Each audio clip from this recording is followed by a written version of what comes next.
I used to listen to missionaries who would come to the church and tell me about all the stuff they were doing. And I'd be like, wow, I could never do that.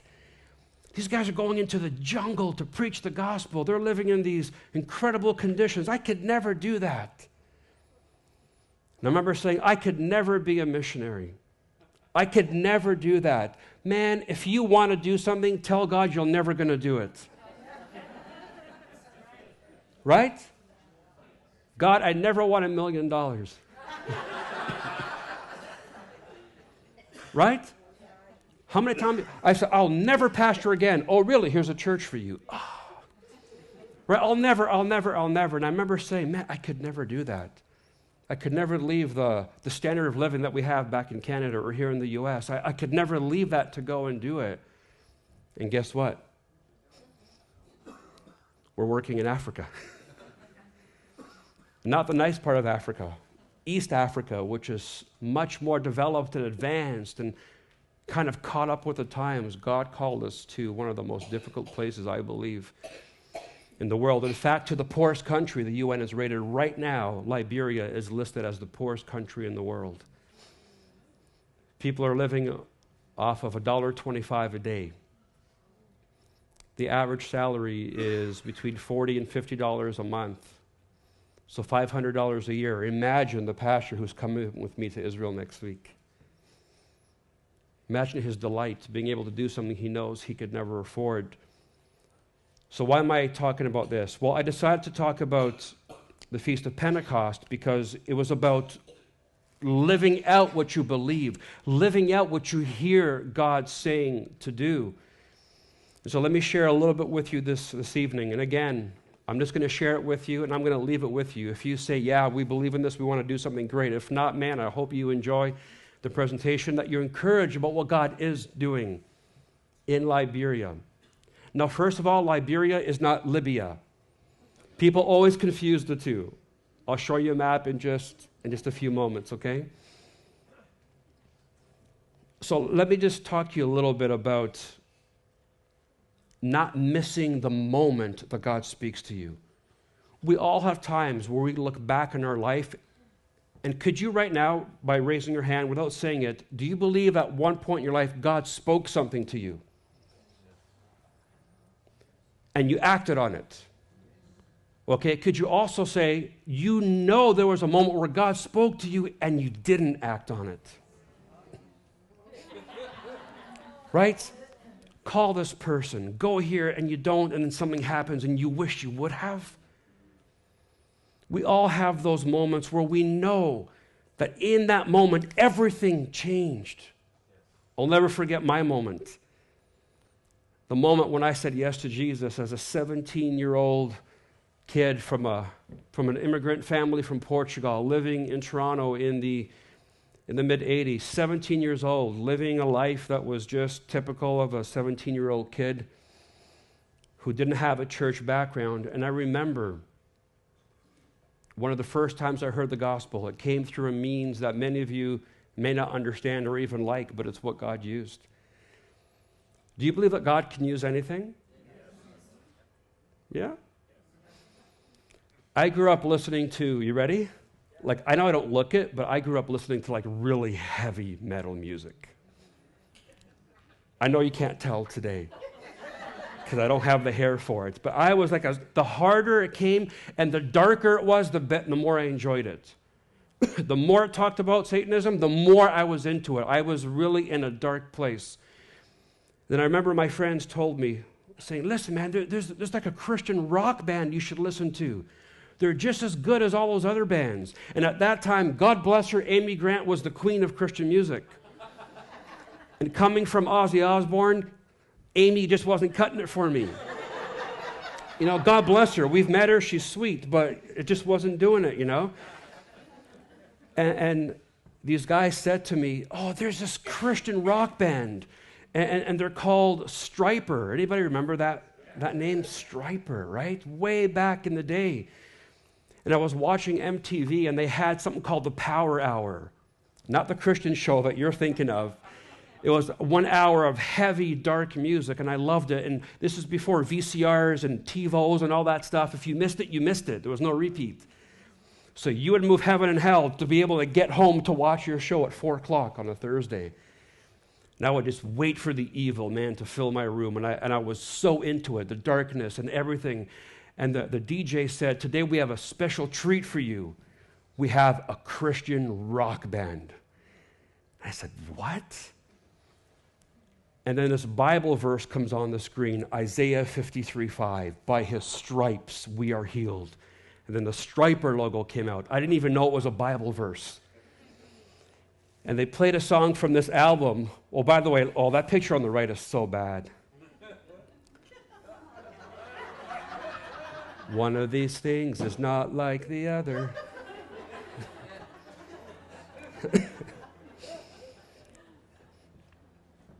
They played a song called The Rock That Makes Me Roll.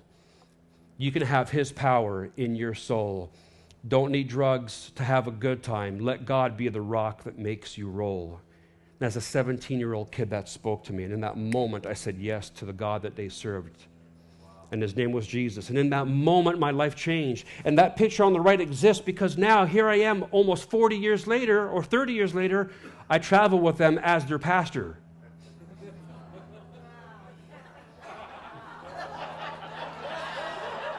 Right? Man, we go into the seediest bars this country has to offer. They will not play a Christian venue. They will not play a church. They will only go to places where people would never go to hear the gospel. And I'm telling you, man, we've been in some pretty crazy places. But that was a moment that changed my life. And I knew that I would never be the same again. 2 years later, I met this beautiful woman, and she became my wife.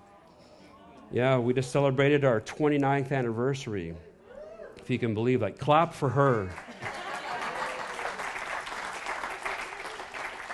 She deserves it. A few years after that, the next two big moments were with our children. Actually, today is our daughter's birthday. Today she's 25 years old. Today is her birthday.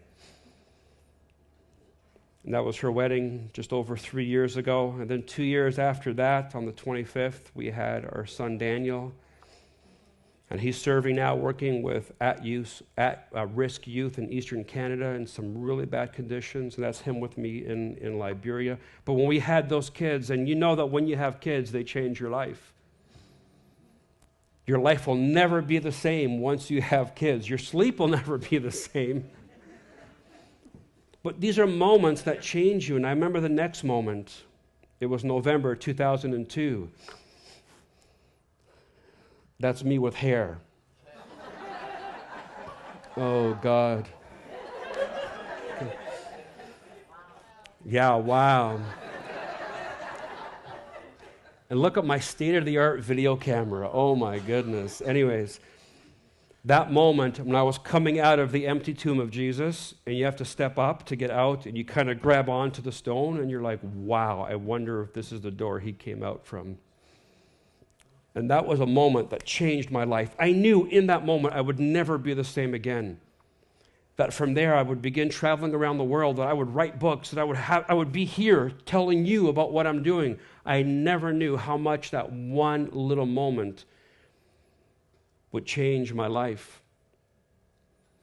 And then just over a year ago, I had another moment. I had someone reach out to me from Liberia. So let me just show you real quick where it is. You can see Libya up here, not where I am. We're way down here in this little country in West Africa. If you look real close, it's there. I'll zoom in a little bit now, and you'll see just West Africa. The north of Africa there is it's like a Muslim part of the world, and where we are in the southwest part of West Africa is this place called Liberia. Liberia was founded by slaves who were freed from here, from the States, and they went back to Africa to start a new country. And what's the word? The word for liberty. What's? Freedom. Yeah, it means freedom, but there's a Latin word for libertia, whatever it is. The country's name was founded upon the desire to go and to be free. And so Liberia is a Christian country. Its English is the first language. It has a lot of American influence in it, so it's very easy to go there and to relate in terms of speaking to the people. But I'd never heard of it. I had seen it in the news when I was a kid. They had 2 back-to-back civil wars where they killed 500,000 of each other in the war. It was a brutal time, and then they got the AIDS epidemic, and then they got the Ebola crisis. And every time they try to get back up, they got kicked back down. They try to get back up, they got kicked back down. And a pastor reached out to me. This guy here, who's now he's one of my dearest friends, but I'd never met him before. He wrote to me on Facebook. And then he sent me an email. And we've all heard about these emails that come from Africa to Western pastors, and you're like, eh. And he said to me, he said, Pastor Joe, in a message, we really need your teaching in Liberia. Well, I get that from a lot of people. It's, hey, we need you to come here, we need you to come here. I said, well, we'll see. So I wrote back just to be polite, because I'm Canadian, right? We don't want to offend anyone. So I wrote back to him. I said, well, maybe one day, but I didn't mean it. Like, you ever meet somebody you haven't seen in a long time, and you say, we should get coffee? You don't want to have coffee with them. They don't want to have coffee with you. But it's what you're supposed to say. Come to Liberia, sure, maybe one day. Well, he took it as a challenge. Next thing you know, I get this email from him, and he's giving me the whole background of Liberia and his ministry and explaining who he is. And then he said something. He said, Pastor Joe, he said, the people of Liberia, we're not stupid. It's just that nobody will come here and teach us. They fly over us to East Africa, to the more wealthy and affluent countries, but no one actually stops here because we're not stupid and we're not ignorant. It's just nobody will come here and teach us. And it broke my heart. And it made me want to go even more. And so we turned to social media, to Facebook. I said, we don't have a charity. We can't give you tax exemption. We're just people wanting to help other people. So if you'll help us, we'll go. And within 36 hours, we raised the money for 2 tickets. I put together 7 suitcases of humanitarian aid. We went out to Walmart and cleared out the racks of all the toothpaste and toothbrushes they had. We packed them up and put them at the front door. And next thing you know, I'm on an international flight being rerouted all over the world to get to Liberia, because guess what? There's no direct flights to Liberia. It's not like a straight shot to Sarasota, 1 plane and you're here. It takes a lot of effort and a lot of money to get there. And I shared with a few friends what we were doing, and they got so excited, and they said, what can we do? I said, well, we'd love to get uniforms for the kids of the school that's in this little church. But the people can't afford the uniforms. And they said, how much are the uniforms? So I asked Pastor Sam, use WhatsApp. And I said, how much are uniforms? He said, oh, they're really expensive. I said, what's really expensive? He said, the good ones? I said, yeah, the good ones. He goes, oh, $20. That's half a month's salary. So think of how much you make. Divide that in half. And what if you have 2 kids? What if you have 3 kids? Could you afford $3,000, $4,000, $5,000 for a uniform?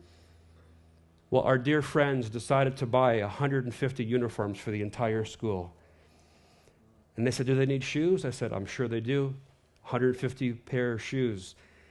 150 brand new backpacks. And when we got to the church and we started to give out the backpacks, the kids were just shocked.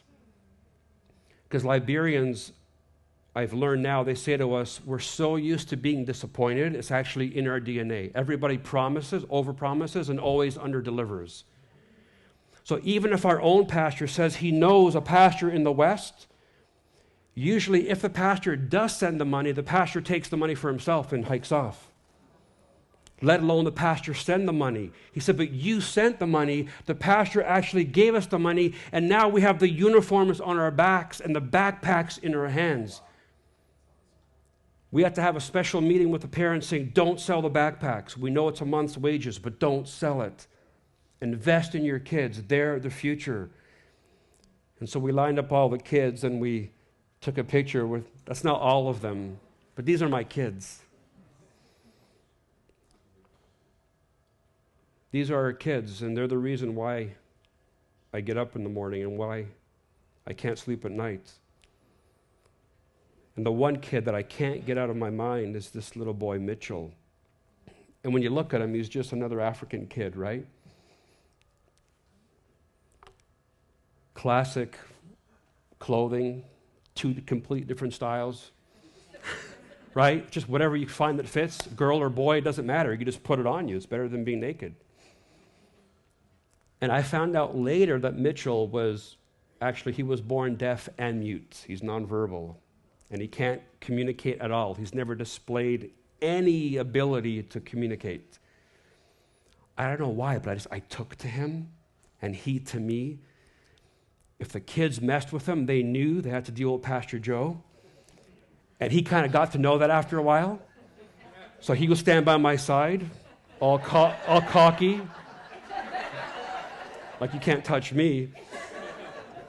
And he'd see me, he would run to me and wrap his little arms and legs around me. And then one day they were hosting a soccer game for me, because they know I'm Portuguese and I like soccer, so they were doing this event for me.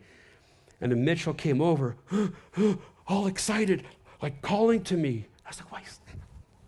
Come.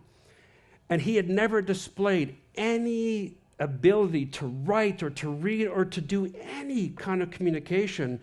And with the help of a friend, look at what he did. He actually wrote my name. He wrote my name, and he should have seen the smile on his face. So the pastor came over, said, he wrote this? I said, that's what his friend said, that he guided his hand and he wrote. He understood that was who I was. And so we've been attached to Mitchell. Look at that kitty cat sweater, right? I'll show you a little bit later. We had a dear lady in the church, or in one of our churches back home, who said, how much does it cost to put him in school? We said $20 for the year. It's actually $18, so we rounded up to 20. So for $20, a student can go to school for a year. Can you believe that? I'll show you his progress a little bit later. Well, then we got in our vehicle, and we drove out to some of the villages, way, way, way out. Now, the stop sign is completely useless. I don't know why it's there. Total waste of money to print that sign. There's not a single working traffic light in the entire country of 5 million people. No traffic lights. So whatever your busiest intersection is, imagine 1,000 cars trying to go through it. And tack on a few motorcycles and pedestrians and women carrying all those pots on their heads and stuff. It's quite the experience. And so we went deeper and deeper and deeper into the bush and into the jungle. And the deeper we went, the more simple and modest the houses became. And when we finally got close to the village, you keep passing all these small communities, and there's all these kids sitting outside, and they're just very, very simple lives. And you can only pass so many of them before you have to do something. So we began to pull over, and we just started taking out water, and the kids started coming out. And on this last trip, these little kids they got me. They were afraid of me. They've never seen a white person in their lives. They've never seen another African from outside their community because it's too much work and money to go visit them. You need a good vehicle to get over the bridges, which are 2 pieces of whatever going over a 30-foot drop, and if you don't nail those 2 logs, you're gone. And while you're going over the bridge, there's people below you bathing, looking up at you, waving. And you finally get to the village. But before I get to that, let me jump back. I got to go back to 1992. Everybody knows me as the Israel guy, right? The Hebraic roots guy. And the whole time I was working in Israel, I always had Africa in my mind. But I didn't know how that was going to come to play. So, Lord, I'm here in Israel doing this work, and it's good, but how am I ever going to get connected to Africa? Have you ever had a dream? I don't mean like just a dream in your mind, but like you actually had a dream where you saw something happen, and you knew you were supposed to do that. When I was back in Bible school, I had a dream that I was in a really remote village and that I was driving in an SUV, and all these kids came running to me. And that was in 1992, so 28, is that right? Years ago? Remember I told you grade 9 math was the best 3 years of my life? I wasn't kidding. I should put that in my notes. But in the dream, they were very poor, but they were very excited to see me. Now, that was back in 1992. In April, we pulled up to a village, and you're not going to be able to hear it, but I just want to show you. When I pulled up into a village, all the kids from the community came to meet me at the entrance, and they were chasing after me, and it was exactly like I had seen in my dream in 1992. Almost 30 years later, and they were welcoming me to the village. I just put my phone out the window and started to record, and they were singing this worship song to me as I came in to greet them. It was one of the most powerful moments of my life. And we had gone to the market the day before, and we bought uniforms.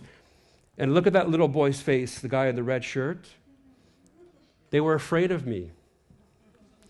They'd never seen anyone who looked like me before. And they stood at a distance, and after a while, they began to come close, and then I couldn't get rid of them if I tried. And so we began to give them gifts, and they said, "We've never been given gifts before. You buy the clothing in these huge bales, about 200 outfits per bale." And just I'd seen it in my dream, God began to make it a reality. And then we got a tour of some of the schools in the area. And these are the classrooms, very simple, very basic, bamboo. And they had to stop using their computers because their little generator couldn't run them all. So we decided to buy Pastor Sam and his church a beautiful, just a key start generator that's totally changed the way they're able to do schools. And so when I came back home, I had a hard time sleeping because all I could see was those kids. All I could hear was the song that they were singing. And I was supposed to preach one morning, and I couldn't sleep all night, and I woke up from a dream. It was like I was in a helicopter looking down at a piece of property. And it was all green, but then it changed, and I saw a church, I saw a school, I saw a soccer field, I saw a playground, I saw a medical center, all these things. And so I said to Pastor Sam, I said, "I know this is crazy, but could you go look for a piece of property on the main road?" And they're a fortune, and they're very difficult to find because they always want to sell them to businesses, not to charities. But I said, "Go and look, Sam, see if there's something." And lo and behold, we were able to find this beautiful piece of property. Let me cross over here. So you can see the cleared spaces. So we're going to build on this location here, but we own all this back here. It's about 3 acres. And I'm going to zoom in a little bit to the actual spot. So see the main highway? It's the only paved road in the country. Everything else is all like dirt roads that are all eaten away, and they're really difficult to pass.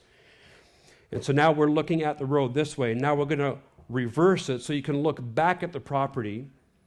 So in the foreground, we got the vision to do a soccer field, and right in the corner here, you can see that's me and Pastor Sam, and that's the well. So it's the first well ever drilled in the community. We raised the money for the well. We needed $40,000 cash to buy the land, and we raised the cash. People just gave it, and we bought the property, which was amazing. And now we're building one of the largest structures in the area. So if you look, see the little image to the top left there? The yellow building? That's the new multi-purpose center that we're building. It'll seat 700 people, and it'll be used as a church on Sundays, a community center, a place for graduation ceremonies, whatever the community needs. And the largest school in the area. It's going to be built for 1,000 students at a time. And it's going to serve the community. And the mayor came out when we dedicated the building, and he was so touched by this gesture. And so we have this program called Water for Life, where for every dollar that you give, we can supply fresh, clean, safe drinking water for one person for the rest of their lives. $1 will provide clean water for the rest of one person's life. Isn't that incredible? So I actually get upset when people say, I can only give you $50. I said, what do you mean only? You just provided water for 50 human beings for the rest of their lives and their families and their generations to come. So whatever you can do and want to do, don't apologize for what you can or can't do. Every dollar literally saves a life. And we were able to commission the well, and that's the first droppings of water that came out of that well, and the people were rushing to it with containers to fill it up. And I got to tell you, it's been the greatest joy and experience of my life. We want to share this experience with other people. So we're going back in May, and we're taking a team of 12. We already have 7 who have signed up to come. And if you ever wanted to suffer in a poor country, here's your opportunity. Right? I can't sign you up fast enough, right? The goal is to raise $5,000 to build a structure that will be used as a school/church for this community called Tomu, way out into the jungle that we went to visit. And the chief was so touched by our visit that he gave me a live chicken. And I said, wow. And I found out later he may as well have given me a brick of gold. Had the same value. So later we ate the chicken, and I really appreciated it. But Tomo is the village that God has spoken to us about, and we want to build a structure that will be a church and a school. So we need to raise $5,000, and we're hoping to raise it by the time we go. And if you come on the trip, you'll help us physically actually build the church for these people. Take a picture of this, and I can't share with you all the things that we're going to do, but I really believe it'll be a life-changing opportunity. So if it's in your heart and you say, Joe, we want to do something, come and see Karen afterwards. And whatever you feel that you can do, it would just mean the world to these kids that we're serving. So that's what's been in my heart to share, is that we as Pentecost believers, it's not enough just to see what the Bible says about helping, the poor, but God has actually called us to do something. In the book of Matthew, Jesus says, remember when he separates the sheep and the goats? And he says, when I was sick, you came to visit me. When I was hungry, you fed me. When I was thirsty, you gave me water. And they said, when did we do those things? We never gave you water, Jesus. He said, when you did it to the least, when you did it to these, when you've done it to them, it's like you were giving me the water.